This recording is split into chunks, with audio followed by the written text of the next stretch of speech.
Thank you both for being here. Let me ask you, I think you were probably both present when the industry testified earlier about the effectiveness of these flame retardants and therefore, by extension, their necessity and usage in homes and clothing and other things. But if I'm hearing both of you correctly, you might both disagree somewhat with that and suggest that any reduction in numbers, and I haven't seen any numbers, nor did they put forward any numbers, but any reduction might be, they're suggesting it might be due to flame retardants, and you're suggesting it might be due to other contributing factors. So do you have any, with regard to your experience, do you have any observations on the effectiveness of flame retardants? There have been a number of studies, I can't cite them here today, that show that a lot of the products that are being used today for flame retardants are very effective. Some of them are not, and I just can't identify. Being a layman, I'm a backstep fireman, as I like to say. I started on the back end of the truck, risen pretty high, I guess, but I'm not a scientist. I have to rely on the standards-making organizations, and we're very involved with the NFPA and other standards-making groups in developing these codes, and we rely on the science to design the codes that are in use in this state and in the country. There has been concern that I've heard expressed about the impact on those people exposed when products containing fire retardants burn. They produce a very toxic smoke. Is this a concern among those in the fire service, and what is your experience? And obviously, that could be doesn't have to be an industrial type of fire. Even a home is going to contain numerous products that have these flame retardants in them. Has this become a concern over the years? There's been a real concern over the years. When I started fighting fires, it was what we term a Class A fire. You know, they were plain of wool, cotton. There were no chemicals in the home. Today's home is full of chemicals. Never mind the retardants, just the chemicals that are burning themselves give off toxic gases that are harmful to firefighters. In our training classes in OFPC, when I worked there for 12 years, we emphasized that not only during firefighting they should be wearing their self-contained breathing apparatus, but during overhaul, which is checking the fire and making sure that it's been extinguished and et cetera, and during the fire investigation, because we did the arson investigations for the state, we emphasized that they needed to have respiratory protection for that because of the off gases of the burnt product, not only just the fire retardants, but the products that are burning are very chemically involved, and they're harmful to people. So yeah, go ahead. Could I answer the previous question? The fact that the earlier testimony from the council cited such areas as transportation, building supplies, et cetera, and we are not, the legislation we're focusing on here is primarily that having to do with upholstered furniture and baby products. And I think that was studiously avoided in that discussion as far as the proof of their value. And if you think about baby products, how often is somebody going to drop a cigarette onto a baby product and cause a fire? What are the other ignition sources that can conceivably affect baby products? They're a little bit hard to conceive. As we pointed out, they're less frequent in the home in terms of our eating, cooking, and they're less frequent because of cigarette smoking. Now, we can't say that that is a result of flame retardant chemicals. It's just increasingly unlikely that there is going to be an ignition which will create a fire, which will be something that will kick in the potential value of a flame retardant chemical, which, as we've already discussed, once it breaches the barrier cloth of that upholstery or that product, it's going to release chemicals which are in some ways certainly comparable, if not worse, than the potential impact of the flame. Thank you. Yeah, the NFPA is National Fire Protection Association.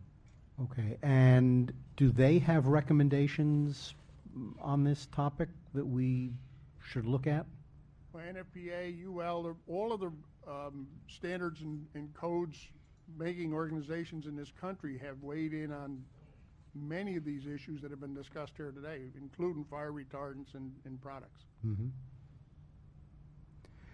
And bottom line, would you recommend that we outlaw the use of flame retardants in child products? In clothing? Yeah, the standard for flammability of clothing was established in 1953. And you'd be shocked to learn that it only is paper or tissue. Strike a match to a newspaper, it'll burn. That's the standard that's established for children's clothing for any textiles in this country, established 1953. Mm-hmm.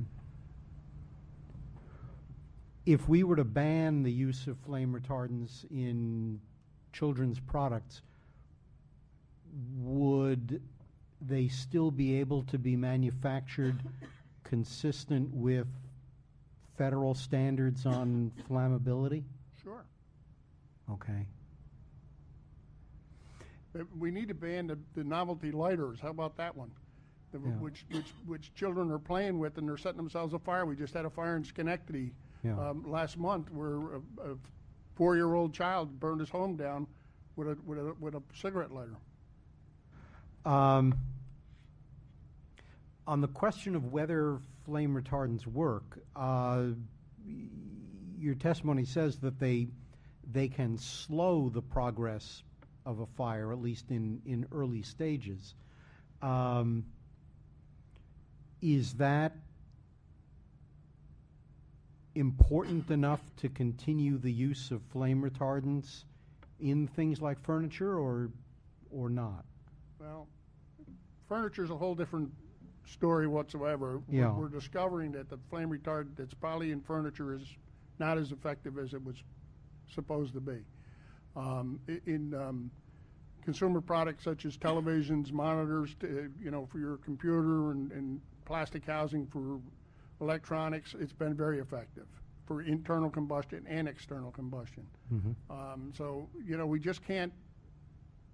I'm not a scientist. I know what I see burns, and I know what burns very rapidly, and furnishing is one of those things. And Mm-hmm. I think that if they follow the same standard the mattress people are doing, they'll reduce the fires dramatically, and it's without the use of chemicals. I think we should note that many of the major consumer product companies dealing with television sets and computers are reducing substantially their use of flame retardant chemicals, of the particularly the brominated based ones. Mm-hmm. Yeah. And I think again we have to look not just at the flammability but at the ignition sources and to what extent, while technically there may be a reduction in the flame, Mm-hmm. To what extent is it simply the presence of those chemicals and they're leaching out into the environment a far greater risk than the infinitesimal number that actually become exposed to a flame. Okay. Just sort of not quite on this immediate topic, but I was impressed when you were saying earlier that when New York finally, in around 06 or 07, passed the fire safe cigarette legislation? 2000. In 2000? And that in the intervening years it's been enacted now in every other state? That's correct. All 49 states have adopted the same, almost practically the same language passed by the state. Because The law was carefully designed, Yes.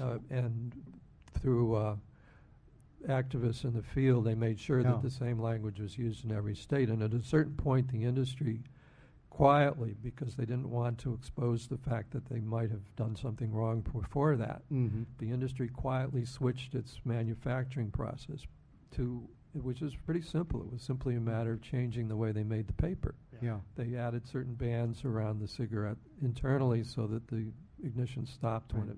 if it wasn't being puffed on. No, because And- watched for I don't know how many years as my then colleague Pete Granis fought for that legislation year after year after year after year after 18 year. to be exact. And, excuse me? 18 to be exact. And we very often, in our line of work, I guess, wonder, why do we keep fighting for this or that or something else? And then you hear instances like this where, you finally break through the brick wall and the bill becomes law, and to hear that so quickly it was enacted in every other state, and your judgment as to its effectiveness in preventing fires and saving lives is just really dramatic to me. It's just not my judgment. It's been proven. The first studies are coming out now on the effectiveness of the legislation and the standard, and we've seen a reduction in fatalities and in fires caused by cigarettes. Yeah. Well, thank you.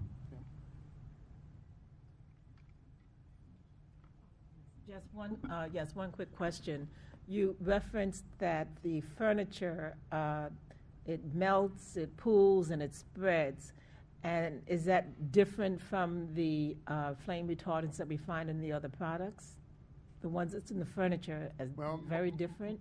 Most of the furniture sold in New York State doesn't have flame retardants. California Technical Bulletin 117, which determines fire retardants in furniture. There's only been a couple of chains that are carrying it here in New York. Most of the other furniture is not being protected. Okay. Thank you. Thank you very much. Appreciate you being here.